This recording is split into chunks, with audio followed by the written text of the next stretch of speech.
There is a grand design to the cosmos, and that's part of what my teaching is all about. That includes different planets, different levels of evolution. Humanity is one civilization at a particular level of development, moving to the next, and that's what the New Age is about. It's actually moving from individuality to group consciousness and love and compassion.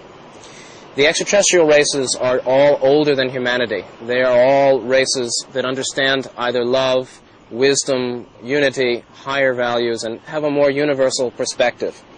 They're not separate from humanity. The extraterrestrials have been in contact and in relationship to humanity for millennia, since the beginning of humanity on Earth.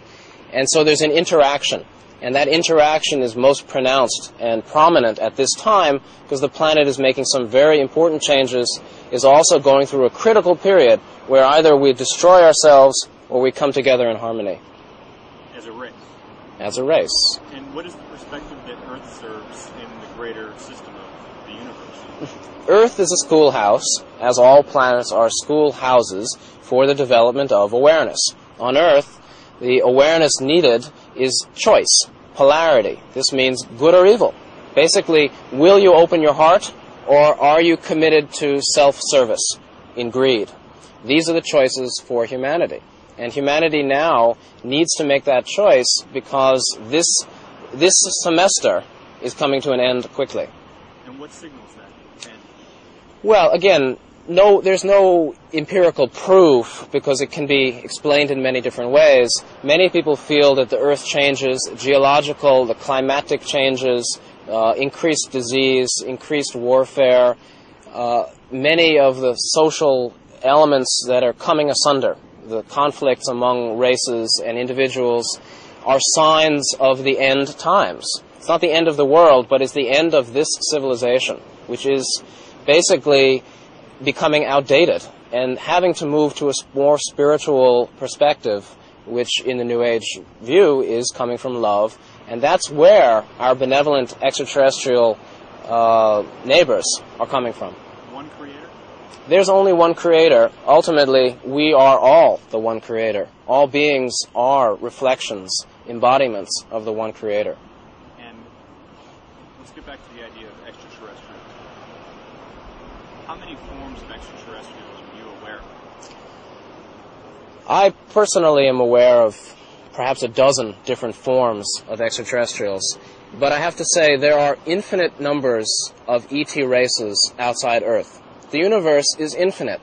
Infinity is a concept most humans cannot understand. Infinity means without number, without end. This is a cosmos of unending unity. I have been in contact with different groups. I have had experiences on UFOs. And I know there are many groups out there. I've met some of them. But ultimately, they all have the same heart and the same mind and the same spirit. And they're all embodiments of the Creator. So what limits the ETs that actually interact with Earth? Is it a proximity? There is cosmic law that is not created by humanity and only poorly understood by humanity. The primary cosmic law that all ETs follow is the law of free will. The law of free will says benevolent extraterrestrials cannot interfere with the development of humanity, the development of human consciousness, and cannot make their presence known until requested. Benevolent extraterrestrials respond to a call, the call for service, the call for assistance. If the majority of humanity does not make a call, the benevolent extraterrestrials cannot help. The negative extraterrestrials, on the other hand, don't want to follow laws of free will, and actually they call themselves. And that's what the abduction phenomenon is about. It's about involuntary contact. Negative extraterrestrials will be as dominant as they can be, but they're prevented by other laws and the positive beings also. And what is the goal of the negative extraterrestrials? The goal of negative extraterrestrials, like the goal of any soul who is on a negative path, which is a path of service to self, serving oneself with dominance, control, and aggrandizing power, the goal of all those beings is conquest and greater control, greater power. Those individuals on Earth who are completely bent on power and have no doubt, no concern about destroying their enemies, in their quest for power. They may also be negative wanderers. There are negative extraterrestrials, self-serving extraterrestrials incarnated on Earth. For an example of that, I think you could look to... There are negative extraterrestrials on Earth. That's where the plans start coming in.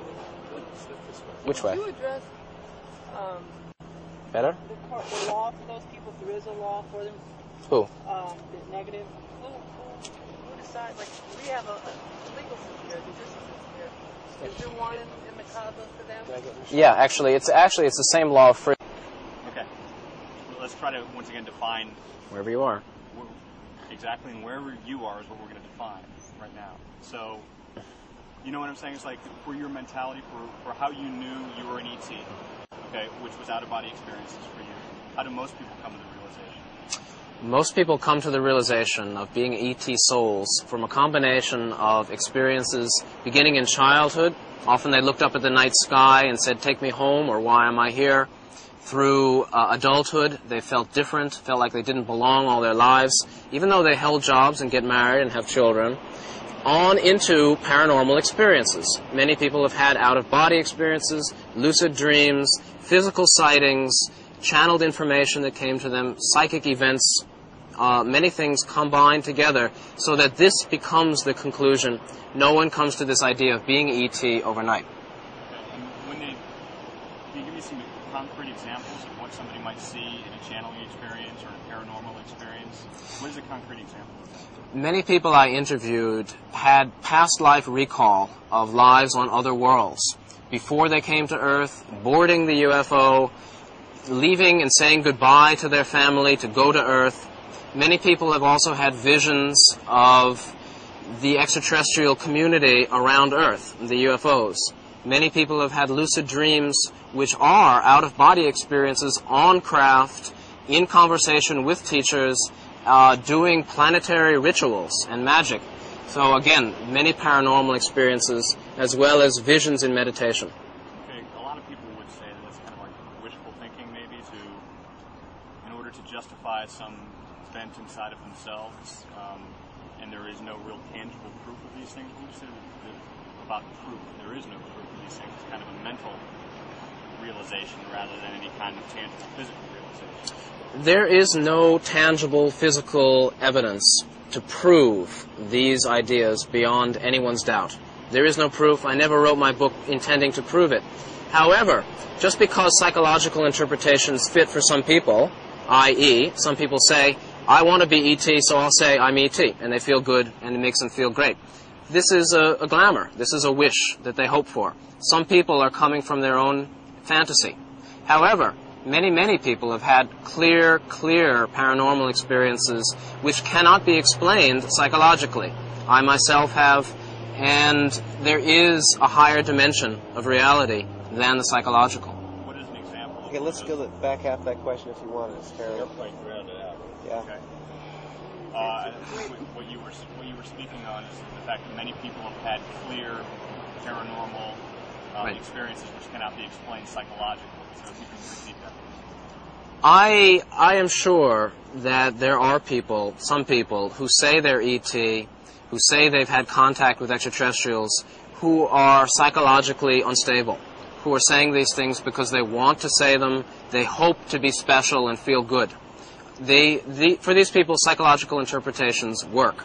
However, psychological reality is not the only way of understanding experience. Many people have had paranormal, clear, paranormal, unusual experiences that cannot be explained psychologically. And there comes a level where people trust their experience, even though it cannot be proven physically.